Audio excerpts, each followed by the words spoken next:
इन दोनों granny square को use करके मैं अपना प्रोजेक्ट पूरा करूँगी।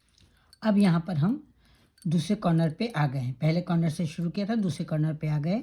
तो यहाँ पर हम इस तरह से कॉर्नर पे सिलेंगे और उसके बाद एक बार फिर से इसी जगह पर सिलेंगे और फिर जैसे सिल रहे थे वैसे ही दूसरी साइड भी सिलेंगे। एक एक चेन, एक इस तरफ की चेन लेकर के, एक उस तरफ की चेन लेकर के इस तरह से सिलते चले जाएंगे। यहाँ मैंने ये साइड सिल ली है, पहली साइड, दूसरी साइड ये सिली है और तीसरी साइड जो है इसमें मैंने आधी साइड सिली है, चौथी साइड मैंने खुली रहने दी है। इतना हिस्सा मेरा खुला हुआ है। ये कॉर्नर बीचों बीच में ले आएंगे और दूसरा कॉर्नर भी, ये जो दूसरा कॉर्नर है उसको भी इस तरह से बीचों बीच में ले आएंगे। अब हम नीडल की हेल्प से यहाँ पर इस साइड से आखिर तक की कॉर्नर तक सिलेंगे और फिर इस साइड से इधर कॉर्नर तक सिलेंगे। यहाँ पर नीडल डाल लेंगे, जिस तरह से भी पहले मैंने सिलाई की है उसी तरह से सिलाई करेंगे। बीचों बीच वाली चेन के हिस्से को लेकर के दोनों साइड के सिलाई करेंगे।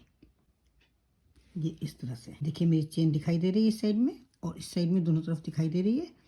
तो ये चेन का जो आगे वाला हिस्सा है बीचों बीच का और दूसरी चेन का भी बीचों बीच का हिस्सा लेकर के सिलाई करेंगे। ये इस तरह से हम सिलाई करते जाएंगे। ये देखिए हमने कॉर्नर तक की सिलाई कर ली है। कॉर्नर तक सिलाई करने के बाद यहाँ पर एक बार फिर से सिल करके और नीडल को बीचों बीच में ले आएंगे। ये नीडल को फिर से बीचों बीच में ले आएंगे। अब इस वाले जो दूसरी वाली साइड है वहाँ पर कॉर्नर तक की सिलाई करेंगे, जैसे अभी की है उसी तरह से सिलाई करेंगे। अब हम फिर नीडल को बीचों बीच में जैसे पहले लाए थे उसी तरह से नीडल को बीचों बीच में ले आएंगे। जो हमारा खुला हिस्सा है यहाँ पर हम थोड़ी सी फाइबर भरेंगे। अब यहाँ पर हम फाइबर भरेंगे, ये इस तरह से फाइबर लेकर के भर देंगे। अब हम इस हिस्से को भी बंद कर लेंगे, जैसे हमने दोनों साइड में किया था उसी तरह से इसको भी बंद कर लेंगे। तो मैंने पहले सिलाई की है उसी तरह से सिलाई करके इसे बंद कर लेंगे।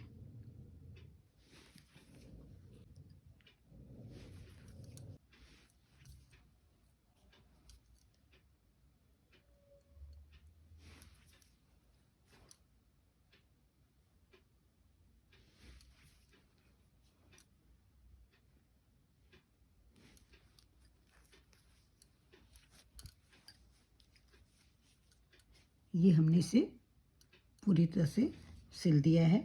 एक बार फिर से यहाँ पर टाका लगा करके और नीडल को साइड से निकाल देंगे। इस तरह से धागा भी हाइड हो जाएगा और धागे को कट कर लेंगे।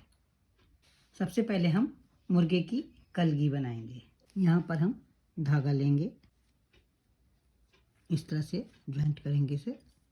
अब हम 3 चेन बनाएंगे, 1, 2 और 3। इसके बाद जहाँ से मैंने चेन बनाई है वहीं पर हम एक सिंगल क्रोशिया बनाएंगे।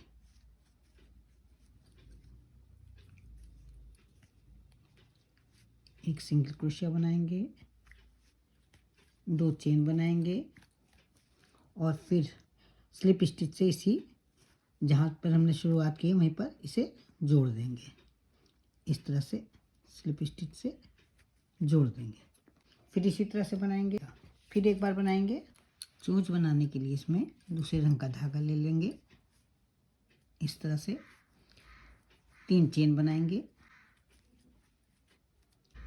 आगे वाली चेन में यहाँ पर हम एक डबल क्रोशिया बनाएंगे।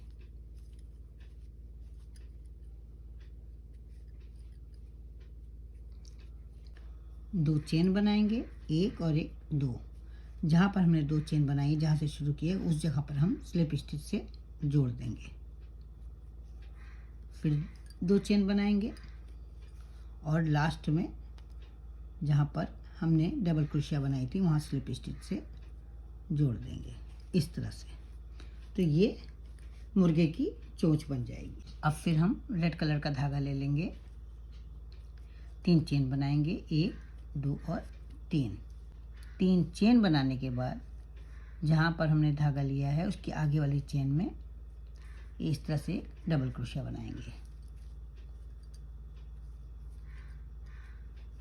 2 चेन बनाएंगे और यहीं जहाँ से हमने डबल क्रोशिया बनाई है वहाँ पर इसको स्लिप स्टिच से जोड़ देंगे और इसके बाद एक चेन बना करके धागा कट कर लेंगे। अब हम ब्लैक कलर के 2 स्टोन चिपका करके इसकी आंखें बना लेंगे।